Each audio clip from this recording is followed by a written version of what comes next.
Hi, this is Charles, and I wanted to give a brief introduction to the game Band of Brothers by Worthington Games, and wanted to show you how the basic concepts of the game work.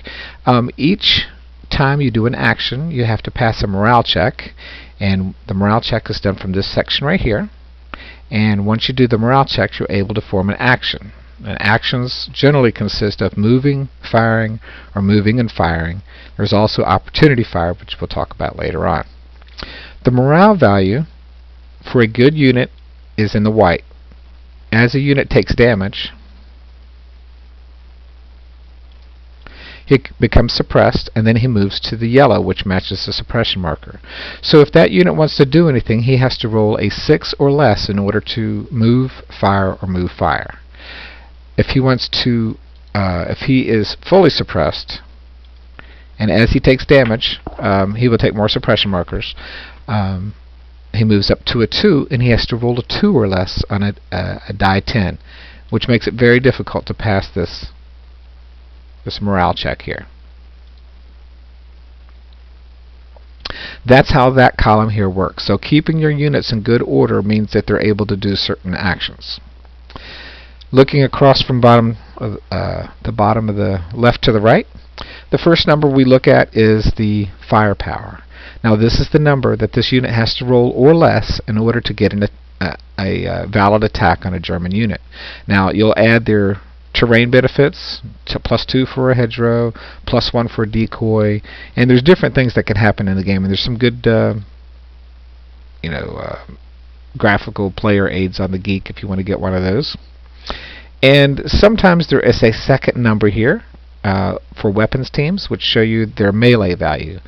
We won't be getting into that. We're just going to be covering over the basic information here. Now the range is 5, which is how far they can shoot.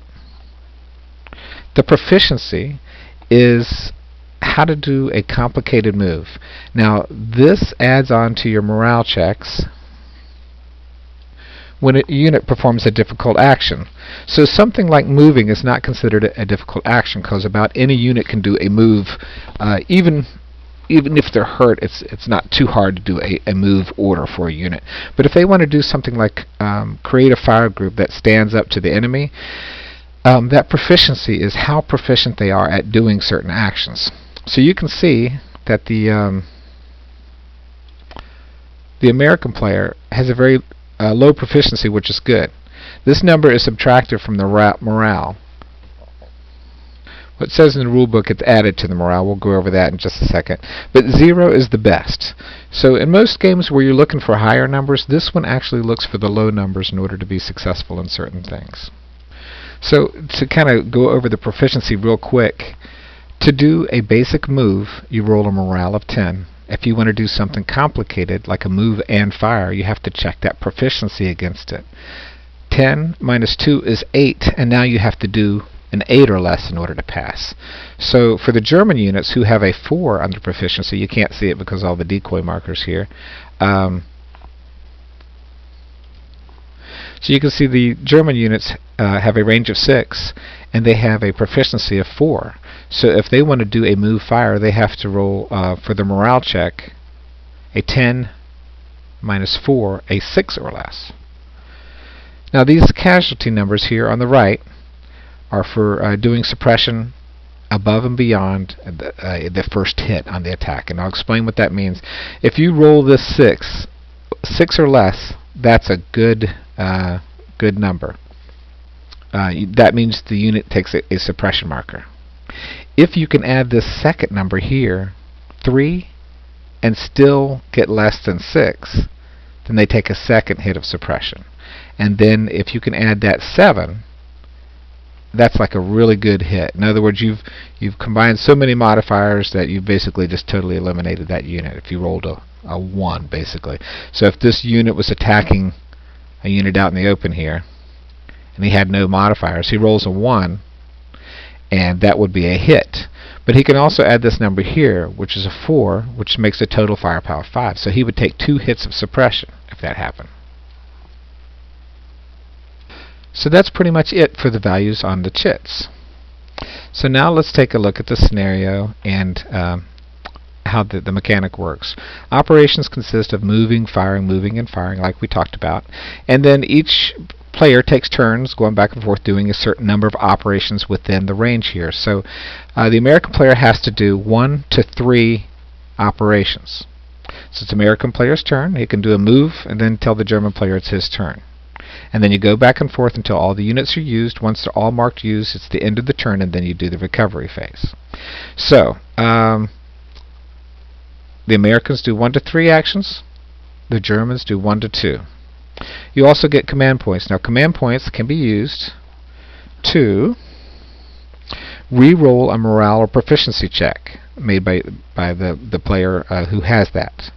It can be used by the player normally moving second to go first. You can also use a couple of those. If you have more than one, if you have a scenario that has 2 or 3, you can do 2 or 3 actions and spend your CP points before the American player's turn. Since the American player starts first, he can use that to start first if he wants to. And you can use it to conduct final op fire on a unit that is not adjacent to him. So final op fire is when a unit is used and unable to do anything. If an enemy moves within 1 space of him, adjacent to him, that means he gets to do final op fire. Well, using that CP allows him to conduct final op fire on a unit within his range, but for a unit that's been used. So you only get a couple of those. You have to decide how you want to spend those CPs.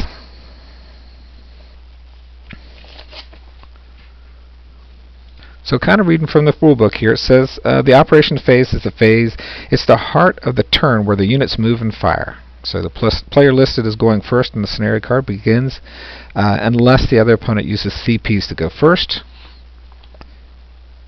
That player must either use, move, fire, or mark a unit as op fire, a number of units within his operations range. So marking a unit for op fire, in this scenario the American units start off the board. But to mark a unit for op fire, you just right click on it and say designate for op fire. What that means is any unit moving in front of him gets a +1 because he was deployed and ready to do opportunity fire on the enemy. But since the American player goes first in this scenario and they start off board, the American player is going to start with a move order. So let's kind of go over that. So they have 5 movement points. And movement points are a lot like many other war games where moving in the clear is 1 movement points. So that would be 1, 2, 3, 4, 5. And then crossing difficult terrain costs you extra movement points, and consult your player aid for that information. To cross a hedgerow is 2, 3, 4. Since you have 5, you couldn't get across those hedgerows. To go down a road is 2/3 of a movement point, and the easiest way for me is to go 1, 2, 1 for free, 3, 4, 1 for free. So that's basically movement. But these guys are not going to run out into the middle of all this with all these units hanging out here. So we're going to bring onto the board here. So that's 1 movement point. And we're going to mark as used. So he's done. So that's our first operation of the game. The second is to bring on this unit. And we're going to bring him on here. And we'll mark him as used. So the German player has a unit here, and he can do something called opportunity fire. He has moved within his sight, and now he has the advantage of being able to shoot at him because that guy is moving, technically, since he just came onto the board. So we do a proficiency check. His proficiency level is at 10 right now. We roll a 4 and we're okay. We want to do a fire. So his fire has to be equal 4 or less. Okay? His hedgerow here gives him a +2. So he has to roll a 2 or less to get a hit. So as you can see, it's going to be very difficult for this unit to fire against this guy here. I'm trying to remember if, since he's coming onto the board and technically moving, if there's a +1 advantage there too, but you can look up that rule yourself. Okay, so the German player will fire. He rolled a 4, and with the modifiers he is not less than 2, so he is marked used.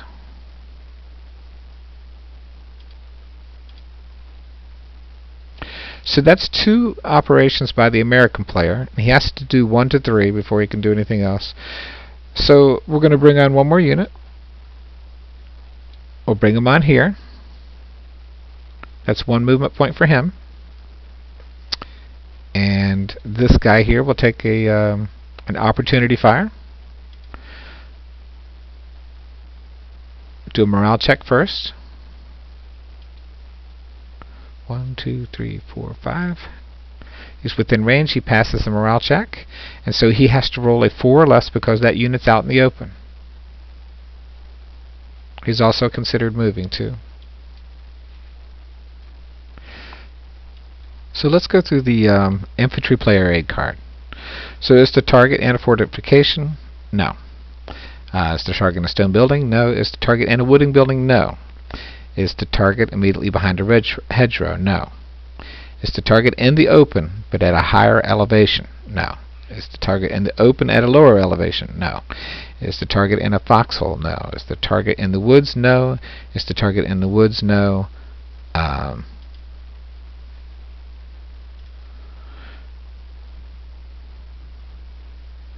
Is the target marked with a concealed marker? No. Is the target adjacent? No. Is the target unit moving and in the open? Yes. The range is less than 4 hexes. 1, 2, 3, 4. No. The target is in the open and the range is 5 to 8 hexes minus 2. So that's the one that we're looking for here. So it's 8 minus 2 is 6, and 6 is still not enough to pass for a hit there. So he is marked as used because he failed. Okay, so that's 1 movement point.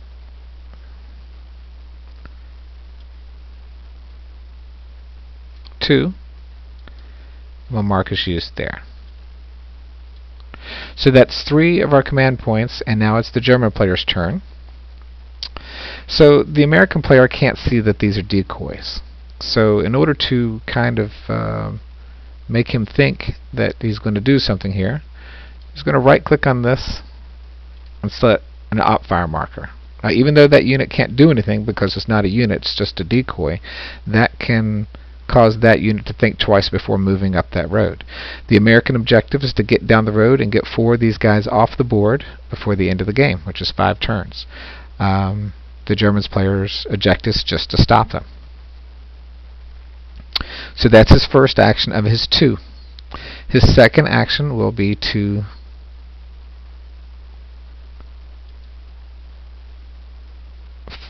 fire. Well, he's in the open here, so the first thing I would do is do a move action. So I'm going to say this unit, now he's in light of sight of the enemy, so he loses his concealment marker. So he's going to do a move action. He has to roll to do that. So that's 1, 2, and he'll stop, and he'll do a fire. 1, 2, 1, 2, 3, 4, 5. So he's within range. So now the German player wants to do a move and fire, which is a complicated action. So now he has to take this -4 proficiency check to pass this check there. So we're going to do a D10. He rolls a 4. 10 minus 4 is 6. So that roll is less than 6. So he is okay to do his fire attack. So he's going to do his fire attack, and it's a 2. He has to get a 4 or less. That unit is concealed by 2, so that's +2. So he has to get a 2 or less. And I don't think I'm missing anything, but he is providing a hit here. So this unit is suppressed now. So if he wants to do anything, he has to pass that morale of 6. He's already used, so it's really not going to be that big of a deal. Now at the end of the game, at the end of the turn, recovery happens, and each unit gets one better level of suppression. So we go back and forth between the two players, doing your actions until everybody is marked used like this and done their full thing.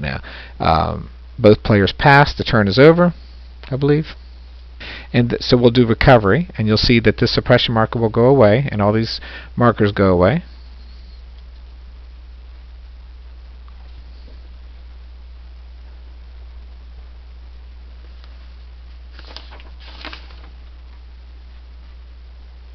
I'm sorry, before that recovery phase should have happened, we should have done a route phase. So a route phase that's within line of sight of the enemy has to roll a morale check.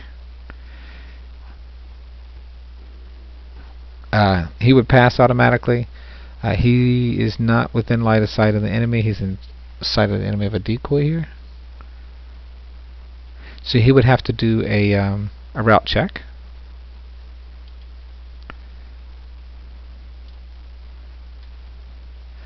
And he fails, and he has to basically move out of sight of the enemy retreating, following the retreat rolls. So right here is out of sight, and any other unit that's suppressed for either side has to do these types of checks. And once that's done, we go to the recovery phase. That clears off all the markers. You can see this guy's clear now, and